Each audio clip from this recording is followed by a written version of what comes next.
Assalamualaikum warahmatullahi wabarakatuh.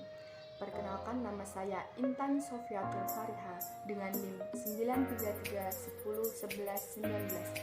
Di sini saya akan meresum tentang semua PPT teman-teman di Fikih Muamalah kelas B dengan dosen pengampu Pak Abi. Yang pertama ada Fikih Muamalah.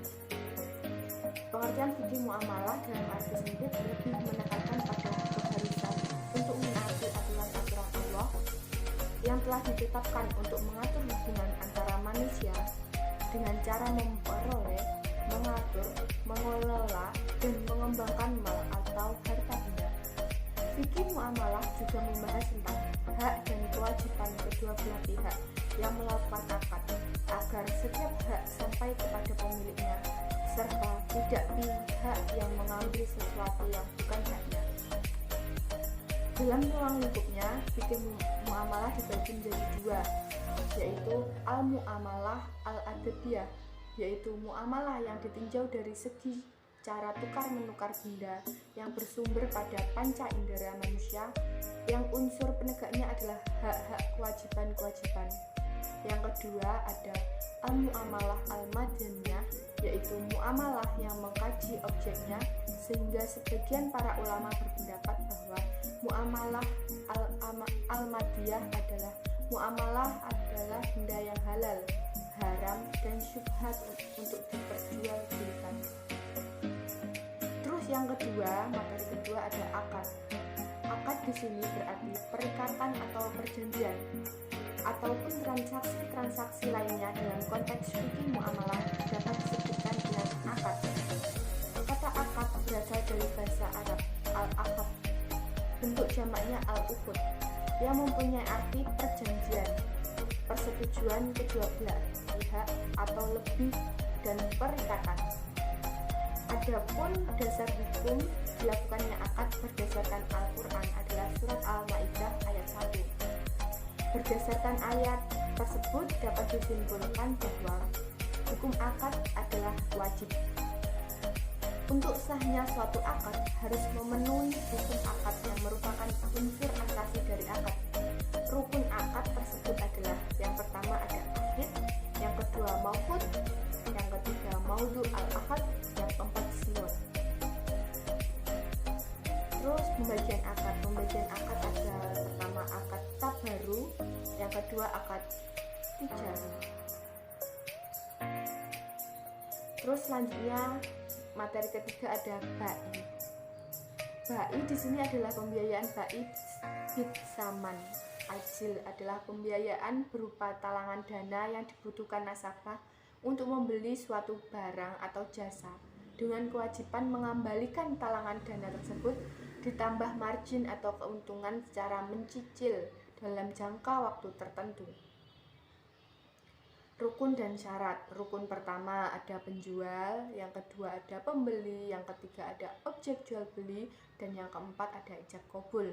Kalau syaratnya, yang pertama ada berakal, yang kedua dengan kehendak sendiri bukan dipaksa, yang ketiga tidak mubazir atau pemboros, yang keempat adalah balik.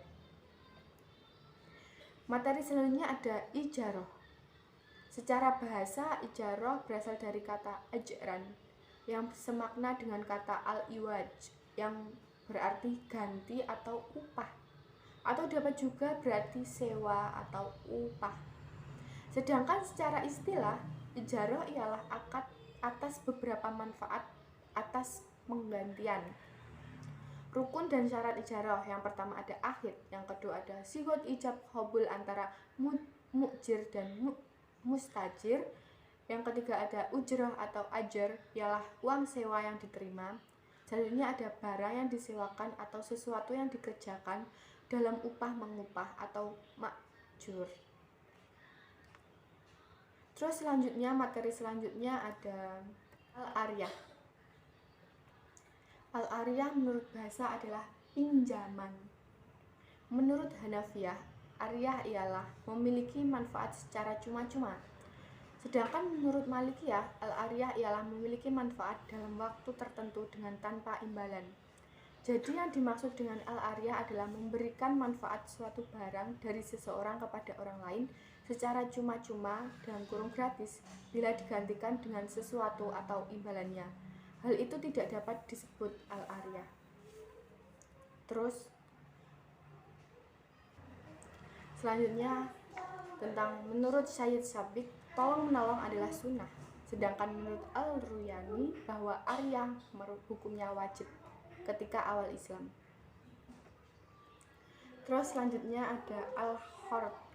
Al-khard adalah suatu akad pinjaman atau penyaluran dana kepada nasabah dengan ketentuan bahwa nasabah wajib mengembalikan dana yang diterimanya kepada lembaga keuangan syariah atau LKS pada waktu yang telah disepakati antara nasabah dan LKS. Saksi, bila keinginan tidak mengembalikan bukan karena ketidakmampuannya, LKS dapat menjatuhkan saksi kepada nasabah berupa atau namun tidak terbatas pada penjualan barang jaminan. Jika barang jaminan tidak mencukupi, nasabah tetap harus memenuhi kewajibannya. Selanjutnya ada khard, adalah pinjaman uang. Pinjaman khard biasanya diberikan oleh bank kepada nasabahnya sebagai fasilitas pinjaman talangan pada saat nasabah mengalami overdraft. Fasilitas ini dapat merupakan bagian dari satu paket pembiayaan lain untuk memudahkan nasabah bertransaksi. Selanjutnya ada akad rohin. Secara etimologi, al-rohin berarti tetap dan lama. Akad rohin dalam istilah terminologi positif disebut dengan barang jaminan, agunan, dan rugahan.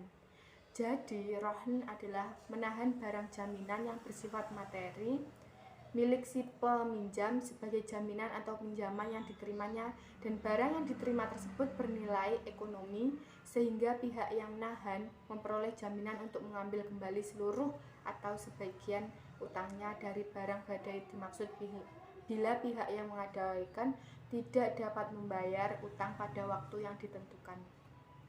Rukunnya ada syarat akhid, syarat syigot, dan syarat marhun. Terus selanjutnya ada syirkah.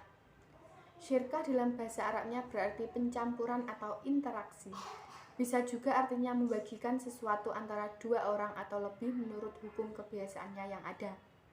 Sementara dalam terminologi ilmu fikih, arti syirkah yaitu persekutuan usaha untuk mengambil hak atau yang disebut syirkatul amlak. Sementara aliansi dalam beroperasi mengisyaratkan syirkatul ukhud atau syirkah transaksional. Macam-macam syirkah ada dua, syirkah hak milik dan syirkah transaksional. Syarat syirkah ada tiga. Yang pertama modal, yang kedua usaha, yang ketiga keuntungan. Selanjutnya, materi selanjutnya ada mujaro'ah. Secara etimologi, mujaro'ah adalah wazan dari kata yang sama, yang artinya dengan menumbuhkan.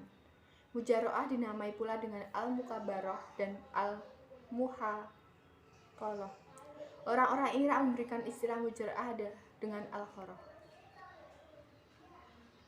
Hukum mujaro'ah ada segala keperluan untuk memelihara tanaman diserahkan kepada penggarap. Yang kedua, pembiayaan atas tanaman dibagi antara penggarap dan pemilik tanah.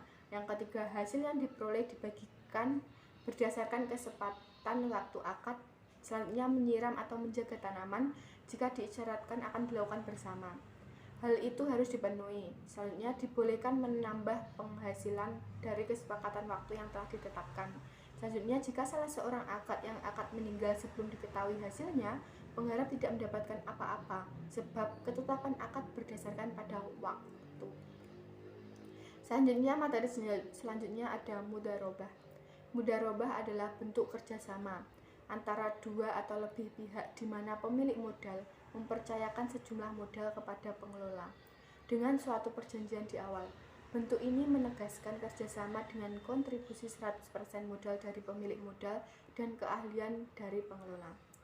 Rukun dan syarat pembiayaan, penyedia dana, sohibul mal, dan pengelola mudharib harus cakap hukum.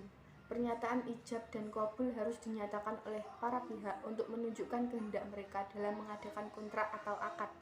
Yang kedua ada modal, yang selanjutnya ada keuntungan, dan selanjutnya ada kegiatan usaha oleh pengelola. Materi selanjutnya ada hibah. Hibah adalah pemberian yang dilakukan oleh seseorang kepada pihak lain yang dilakukan ketika masih hidup, dan pelaksanaan pembagiannya dilakukan pada waktu penghibah masih hidup juga. Syarat hibah ada, yang pertama ada ijab, yang kedua ada qabul, dan yang ketiga ada hobdah. Selanjutnya, materi selanjutnya ada riba. Riba adalah penetapan bunga atau melebihkan jumlah pinjaman saat pengembalian berdasarkan persentase tertentu dari jumlah pinjaman pokok yang dibebankan kepada peminjam. Jenis-jenis riba ada riba qard, riba jahiliyah, riba fadl, dan riba nasi'ah. Jenis-jenis riba ada pertama riba qard, 2 riba jahiliyah, 3 riba fadl, dan 4 riba nasi'ah. Materi selanjutnya ada munaqahat. Artinya adalah pernikahan atau perkawinan. Menurut bahasa Indonesia, nikah berarti bersatu atau berkumpul. Menurut istilah, pernikahan adalah melakukan suatu akad untuk menghalalkan hubungan suami dan istri untuk menjalin rumah tangga yang diridhoi Allah. Nikah termasuk perbuatan yang telah dicontohkan oleh Nabi Muhammad. Hukum nikah itu menurut ulama adalah mubah, namun ditinjau dari kondisi orang yang akan melakukan pernikahan, hukum nikah dapat berubah menjadi sunnah bagi orang yang ingin menikah, wajib bagi orang yang ingin menikah, mampu menikah, dan takut berbuat zina, makruh bagi orang yang ingin menikah namun belum mampu memberi nafkah buat istri dan anaknya, haram bagi orang yang berniat menyakiti wanita yang akan dinikahinya. Sekian resuman dari saya. Ada kurang lebihnya saya mohon maaf. Wabillahi taufik wal hidayah. Wassalamualaikum warahmatullahi wabarakatuh.